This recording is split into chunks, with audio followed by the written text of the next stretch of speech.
Hello, welcome to another episode of James Plays Open TTD. I almost said Nuclear Throne again. So we're back here with James International Transport. Yeah, that's what it's called, James International Transport. Let's see how our HQ is doing. Oops. Our HQ is still... Yeah, I can do that. Still just a trailer in a dirt field, but we now have white picket fences and a shed at the back. So... kind of a big deal. Also, prime real estate. Is this a... oh, it's not a bank. It's a stock exchange. So let's unpause here. But more importantly, I want to look at the mods for this game. There's the one I'm using, but there's a bunch of others, and I'm going to show you how we do those. So first, let's save this game, because we have to go to the main menu. So we're just going to save that there, and then abandon game. And, oh, this is the... in the background, you can see what it looks like when you play a Tundra game. There's snow and stuff. So, new GRF settings is what you click on if you want to look at mods, because they call their mods GRFs, graphical resource files, I think. So, the really cool thing about this game is we can just go here, and this is all the mods for the game, in the game, right? We can just, you know, like Alexandra Palace or Alberta town names. That would, we've got like Australian town names, like all this amazing stuff that people have done. People have made all this stuff, and you can look up online which ones sorry, I'm reading these as I'm talking, which ones people suggest, or, you know, well-known ones. But you don't have to download them or install them manually. Yeah, see, here's ECS and FERS set. I can't remember what they stand for. I talked about this last episode. Standard TTT vehicles to be refitted. Oh, okay. So there's a bunch of mods that kind of rely on each other. Oh, nice. It changes the starting year and introduces the speed of introduce year. So yeah, this is just a minor thing that puts the vehicles in earlier. So that's a tiny little one. And then there's all sorts of huge ones like industry replacement set. Here it is. So this one adds a ton of industries. This is a pretty well-known one. Adds a ton of industries. Primary industries never close. You know, it changes stuff, and it's really, really complicated. The thing is, you also need vehicles for that, I believe, and not fish. So yeah, so I'm not gonna mess with those right now. When I do mods, oh, this one's cool. You can make it like you're set in Japan, because Japan has a really great train system in real life, anyways. And you can also do, let's go back here. There's also scenarios. So I have a single scenario set. I'm just going to load this in so I can show you. So this is, the maps can get huge in this, by the way. So this is Africa and the Middle East. So this, what we're looking at right now is, that's the Sahara Desert. This is, you know, Western Africa and the Congo, Horn of Africa, Somalia, and here's the Arabian Peninsula, and Iraq and Iran. This is Turkey, Greece, and the boot of Italy, Corsica and Sardinia, and the bottom half of Spain. So this is just, and it's got set in the desert map thing, map settings, and there's water, which is something in the desert map, and the buildings and everything. But someone spent all their time, a ton of time, just making this huge map, which is, to me, kind of amazing. And there's tons of these out there. So, like I said, you only need the base game to play. You don't need any mods in order to actually have a good time playing this game. But there's a whole bunch of ones that that you can do that are really fun. So anyways, without further ado, let's get back to James International Transport. Let's make sure we've got the latest save. This 1970. It's not what I wanted to do. There we go. 1970. Where is... oh, okay, it's just a start date. I was reading the start date. 1984. Is that the right? 1990. Okay. I think that's the right one. All right, and we're back. Okay, so let's see what we want to do next, because we've gotten pretty big, and we're making a lot of money. Last episode, we paid off a bunch of our debt, so we're down to $400,000 in debt. So if we need to borrow more, we can. What I would like to do is set up a bit of a ferry system. So we can, oh, not that. I was clicking the wrong one. So this is waterways construction. So we start by building a ship depot, and ships are really interesting because you don't need to build any tracks or anything for ships to go because they go on water, right? The only ones easier than ships are airplanes. And airplanes are basically cheating. They're so easy. So we're just going to build a bunch of docks here. We've got those, and yeah, we'll go to these cities as well. There we go. And Restly. So that's a lot of docks, and now we're just going to buy a ship. It's very simple, and the hovercrafts are really fast.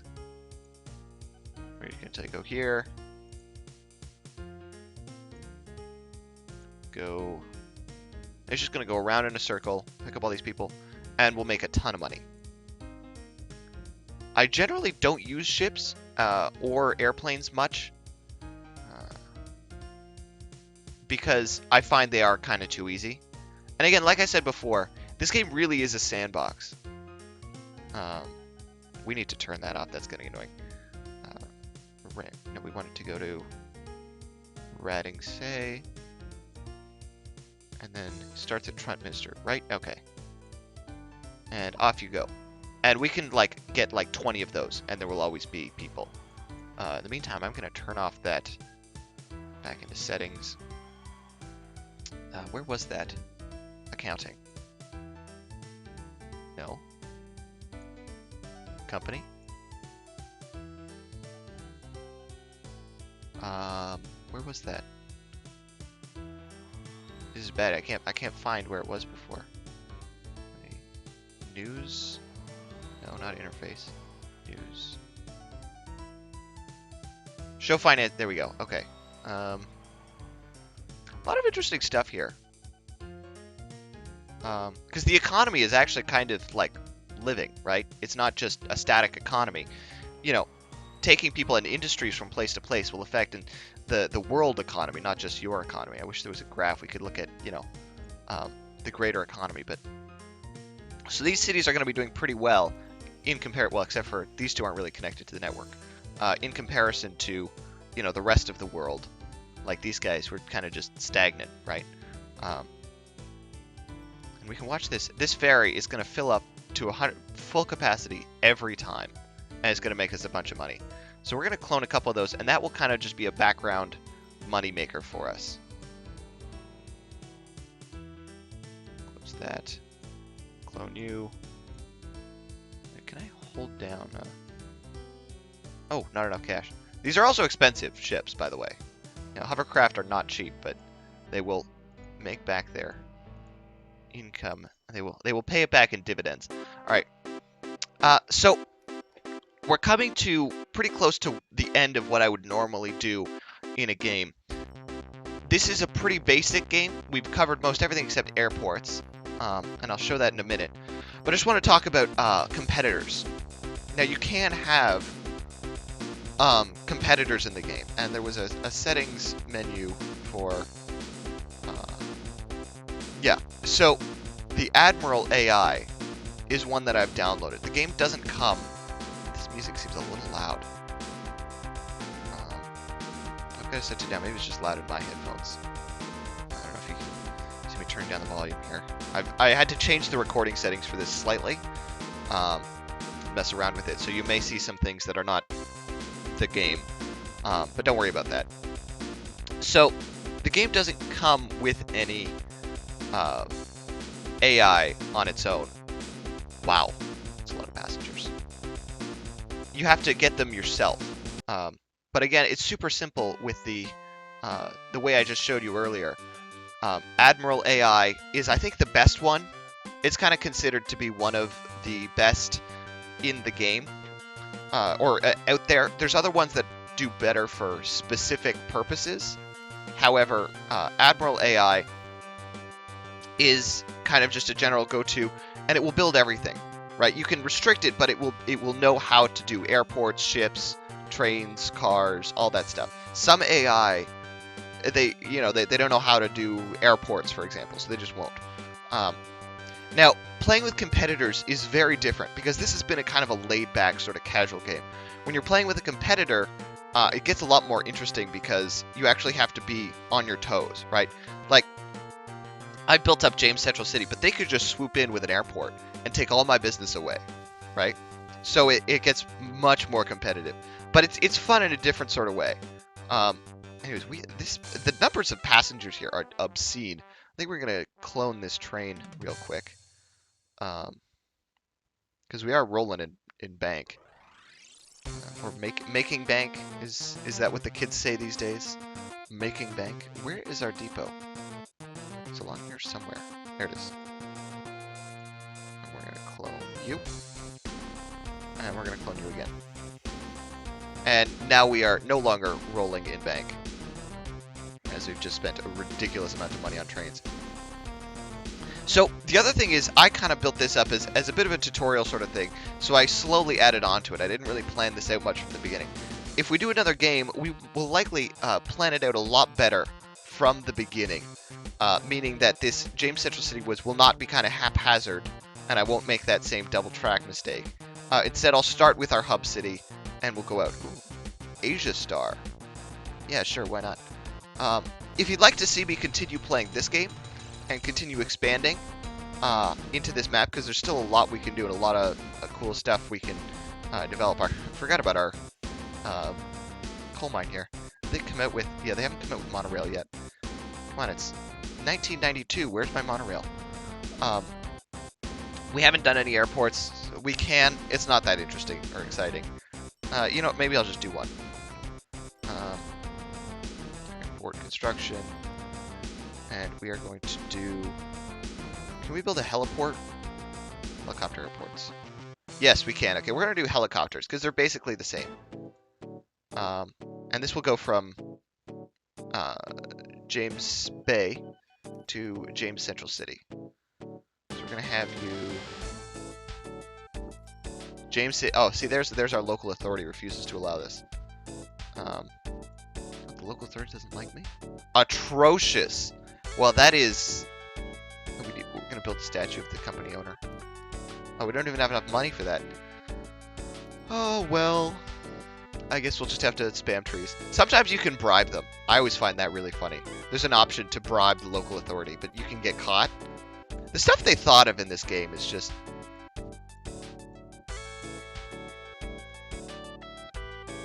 Alright. So that was about $25,000 we just spent. James Central City local authority. Good. Yeah, see, now that I've built a forest around their city, they're like, hold on a second. This guy's maybe not so bad after all. Alright. So you can go here.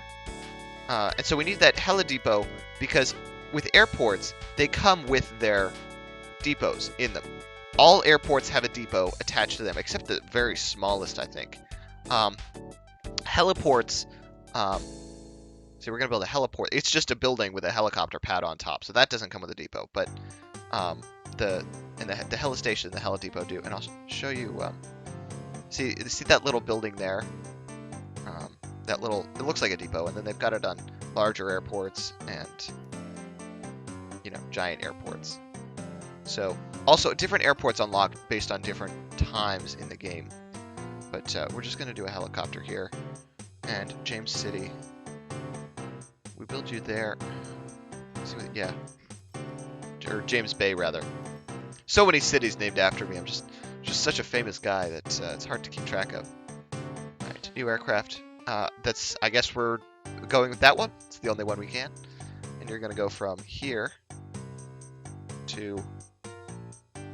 we should have built it next to the train station. Oh well. And go. And that's about it. It's the same with airplanes, only the places are bigger. I'd say the aircraft are definitely the weakest part of this game. Maybe not the weakest, but it's definitely not intended for aircraft. I think it's a little kind of silly to play this game and then just do airports. It's the most min-maxy way to do it, and you can definitely have fun doing that. I'm not judging anyone who does airports. I think they are, a part of the game, and especially with mods, they can be really rewarding and interesting to kind of build like an airport network. But definitely the focus of the game is not on them at all. Um, and the AI uses them a lot to make a ton of money, which is always annoying. Um, yeah, wow, we're really making money now. Um, we can go to our, yeah, so our income has gone up substantially.